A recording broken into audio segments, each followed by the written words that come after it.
continue. Alors, parce que on va continuer le Yetziat Yesharim qu'on avait commencé avant la fin du Zman. Avant de commencer les Yetziat Yesharim, déjà, on a débuté le Zman de Elul.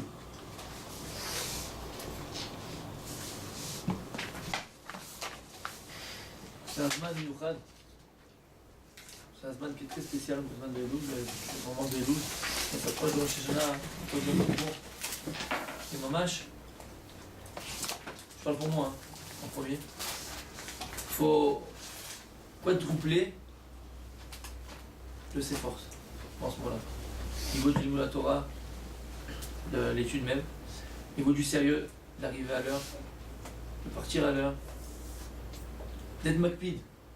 Chacun avec soi-même, pas que moi je suis makpid, que chacun il soit makpid sur lui-même. C'est un temps proposé que la Gemara, on avait ramené ça à Rabbi Yosef, il se rappelle. La Gemara, elle dit dans Maseret Tuvot, Notinim Betula, Shtemesre Chodesh. On donne à la Betula, écrit qu'on donne à la Betula une jeune fille qui est vierge, quand elle se marie, on lui donne 12 mois pour se préparer au mariage. Ça, c'est le Pshat. Le Remez qui a écrit ici, c'est quoi? On donne à la Betula, la jeune fille vierge qui se marie, Shtemesre Chodesh, Mazé Betula, c'est que chaque mois des mois hébraïques, il a un signe du zodiaque. Et le mois de Elul, c'est quoi le signe du zodiaque? Betula. C'est Betula. On dit en français aussi vierge? C'est vierge. Pourquoi? Notre les Betula, Shtem et Chodesh. Ils disent les Balé Moussa que le mois de Elul, c'est Betula. Et donc le mois de Elul en lui-même, il contient les 12 mois de l'année. C'est que pendant le mois de Elul, une personne, elle est capable, c'est pas se dire, mais regarde, toute l'année, c'est vrai que l'année dernière, j'ai pris sur moi plein de choses, plein de bonnes résolutions. Je sais que cette année, je vais aller étudier mieux. Cette année, je voudrais plus pour ma famille. Cette année, j'écouterai plus les autres. Cette année, je veux... Et ainsi de suite, chacun avec lui-même. Et finalement, il arrive, il dit, regarde, qu'est-ce que j'ai fait cette année? De tout ce que j'ai pris sur moi, pas grand-chose. Et donc, on peut arriver à désespérer. On peut arriver à se dire, de toute façon, quoi ça sert? L'année dernière, c'était pareil. Il y a 2 ans, c'était pareil. Il y a 3 ans, c'était pareil. Tous les ans, ils passent et c'est toujours les mêmes années. Il ne faut pas se dire ça. On dit que le mois de Elul, Betula, c'est le signe du zodiaque, c'est vierge. Pourquoi? Dans le mois de Elul, Kadosh Borou, Merov Razdo, avec sa bonté, il a mis dans le mois de Elul cette capacité, cette faculté de pouvoir attraper les 12 mois de l'année. Si une personne elle se lève au slichot, si une personne elle vient à l'heure au slichot, si une personne elle vient à l'heure à la tfila, si une personne elle prend conscience de l'importance de la tfila, elle fait la tfila différemment qu'elle l'a fait hier et qu'elle l'a fait avant-hier, si le Limud la Torah il est différent pendant ce mois-là, si Ben Adam la Chaverou il est différent pendant ce mois-là, le comportement qu'on peut avoir avec autrui, avec son prochain, il est différent. On parle différemment, on parle poliment, on agit. C'est pas du tménique, c'est pas on ment pas à nous-mêmes. Béhémet, on prend conscience que ce mois-ci, ce mois-là, le mois de Elul, je peux me rectifier le tir. Je peux rectifier le tir. J'ai entendu un si pour rien du Rav Levinstein. Shlita, il dit comme ça. Une fois, il y a un chatran, quelqu'un qui fait les shidduchim, qui présente les filles aux garçons. Il va voir un père, il lui dit que j'ai trouvé pour ta fille, Chaval al-Azman, j'ai trouvé pour ta fille un barour extraordinaire, une perle. Il est très très dur, très très dur. Je dis cette fois-ci, tu me fais pas de. Je te dis, il est extraordinaire ce garçon. Ok, quelle heure? 8h, il vient à la maison, il vient chez toi, il tape à la porte, il vient, 8h, rendez-vous. Ça vous rappelle des souvenirs? 8h, il arrive. Et puis, finalement, ça se passe. La porte, ça sonne à la porte. Le papa, il va ouvrir. Et il le voit, belle apparence, bien, truc. Puis, je suis content avec... Mamash, il voit quelqu'un, une bonne apparence, Tamil Chacham, il voit un Tamil Chacham. Et il s'assoit. Et quand, après 10 minutes, bon, il s'assoit. Et donc, il rentre dans la salle, qu'il s'assoit, qu'il se présente, qu'il lui dit bonjour, bienvenue, tout ça. Le Bachour, le jeune qui vient pour se marier là, il lui dit bonjour. Non. Il lui dit bonjour. Maintenant, quand il lui dit bonjour, il dit 3 heures. Il bégaye. 3 heures. Il n'arrive pas. Et le gars, il transpire, le père. Il dit qu'est-ce qu'il veut celui-là? Je bub. Oh, sors-le. Il n'en peut plus. 3 heures. Après, il a sonné shalom. C'était déjà fini le repas. Il est parti chez lui. Le chatran, il l'appelle. Il dit alors, comment c'était? Il dit comment c'était? Non seulement tu m'as amené un imbécile, mais en plus quelqu'un qui bégaye, mais en plus un imbécile. Tu dis, moi je vais t'envoyer un imbécile. Il dit, oui, un imbécile. Il dit, pourquoi tu dis ça? Il dit, parce que Pourquoi il a attendu 2 heures? Il a attendu que je rentre de la maison, que je le fais asseoir, que je lui dis bienvenue pour me dire bonjour. Il aurait dit bonjour, tu n'es pas de la porte. J'aurais compris que c'est un imbécile, il aurait dit au revoir tout de suite. Il dit c'est pareil. Il dira à la Wittstein, toute l'année qu'est-ce qu'on fait? Si on ne se prépare pas à Rosh Hashanah, on va arriver le jour de Rosh Hashanah, qu'est-ce qu'on va faire avec Kadosh Baruch Hu? On va bégayer. Pardon.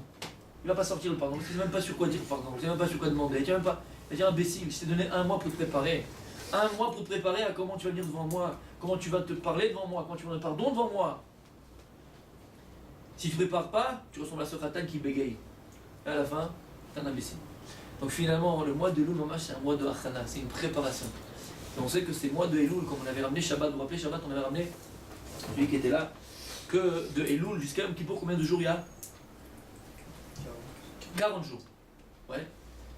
Et dans une journée, il y a combien d'heures? 24 heures. Tu multiplies 24 par 40, ça fait combien? On a des grands calculateurs ici. 960. On sait que le mikvé, c'est Arbaïm CA. Et une CA, c'est combien? 24 log. Donc ça fait combien?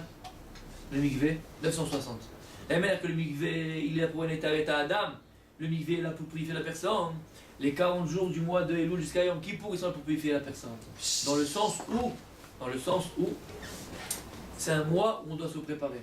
Et vous vous rappelez, on avait parlé aussi très souvent du Zman, du temps. Parce que tu peux dire, bon ça va, il y a plein de jours dans l'année où tu peux faire tchouva. Il y a plein de jours dans l'année où tu peux réparer, entre guillemets, ou te parfaire, ou te perfectionner, ou réparer ce qu'il faut réparer tes traits de caractère. Plein de jours de l'année, pourquoi d'Afka à ce moment-là? Vous savez, on avait expliqué qu'Akadosh beaucoup, il a créé le monde avec un système qui s'appelle le système temps. Le temps. Le temps c'est la matière, le temps c'est quoi le temps? Il dit à Abdesler que le temps c'est quoi? C'est comme un tuyau. C'est un tuyau par lequel Akadosh Baruch il est mashpia à la olam. C'est un tuyau, un tsinor par lequel Akadosh Baruch il influence sur le monde. Comme il dit Shlomo HaMelech, on a amené ce passage plus d'une fois, et l'école d'avar ve zman l'école chefetz. Il y a un moment pour chaque chose et un temps pour tout. Il dit qu'est-ce que ça veut dire? Ça veut dire qu'il y a un temps pour tout, un moment pour chaque chose. Il dit qu'Akadosh Baruch il a créé ce monde-là avec un système qui s'appelle le temps. C'est-à-dire qu'Akadosh Baruch depuis Maaseh Bereshit, il avait préparé des temps propices à certains éléments qui devaient se préparer. Par exemple, il dit que Matan Torah, qu'on a reçu la Torah en 2448, si je ne me trompe pas, ouais. Il dit que avant ce temps-là, c'était pas possible de recevoir la Torah.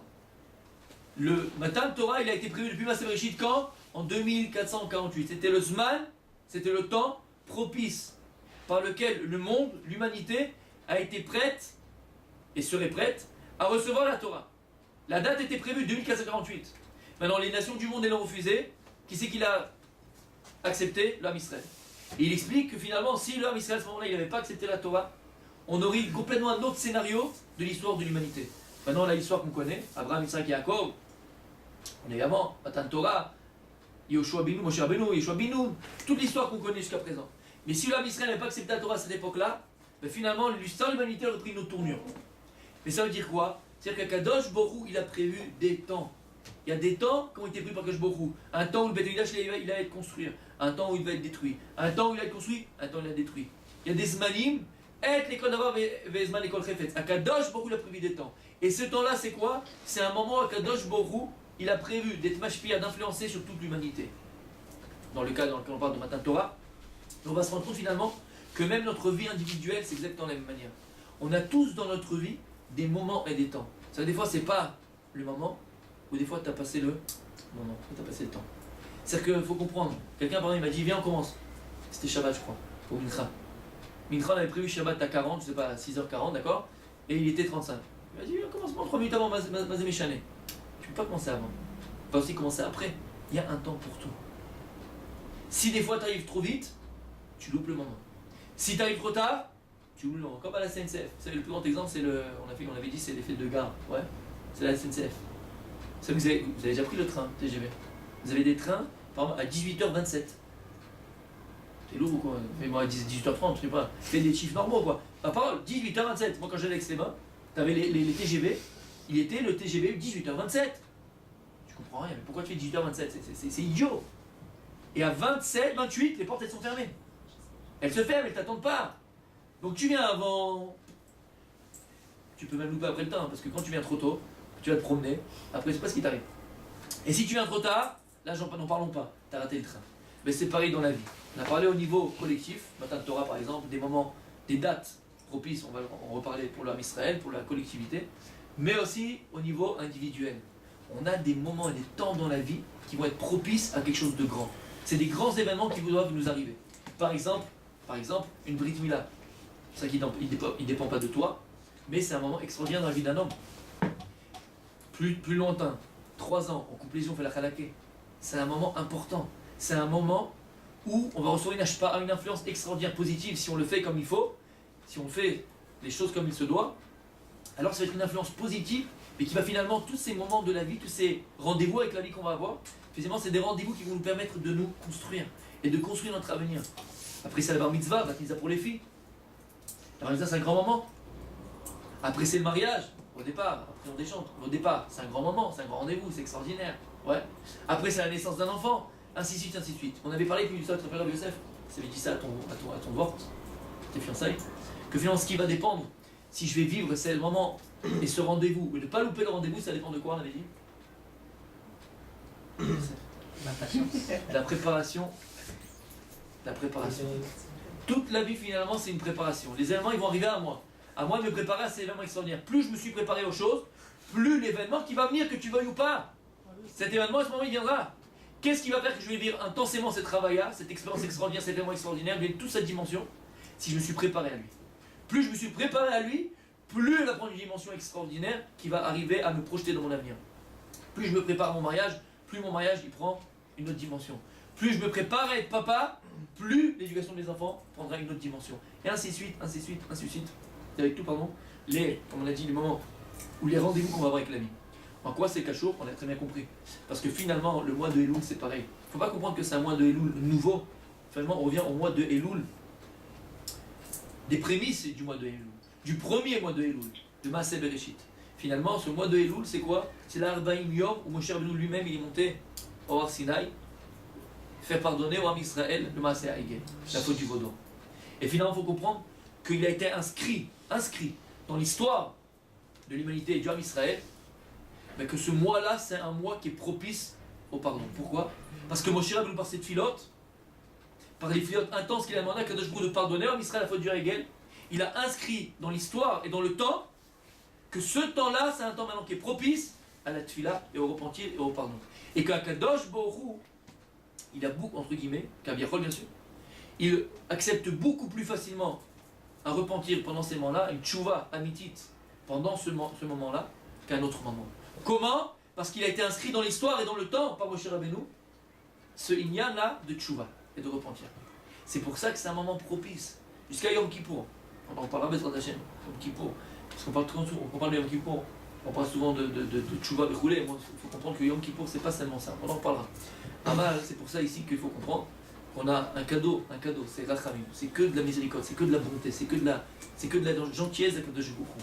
Dis mon fils, je t'ai donné un zman, je t'ai donné un moment, un temps propice à revenir vers moi.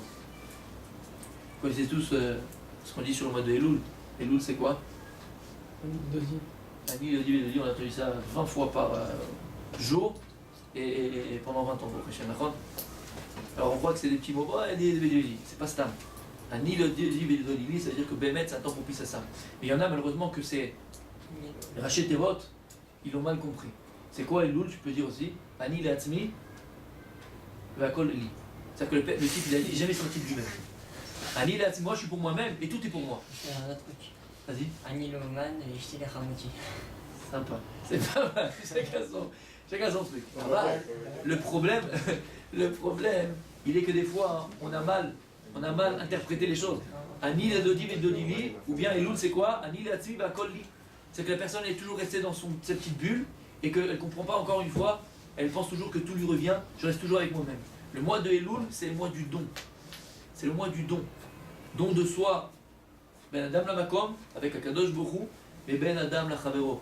Quand on dit que Yorosh Hashanah et Yom Kippour, c'est Mechaper toute la Avonot, on va pas les Avonot qui sont Ben Adam la Chavero. C'est pour ça que ce mois de Elul, attention, ne pas se tromper, c'est un mois de rapprochement avec Akadosh Baruch Hu, mais ne pas se tromper et de penser qu'il n'y a que moi et Dieu. Non.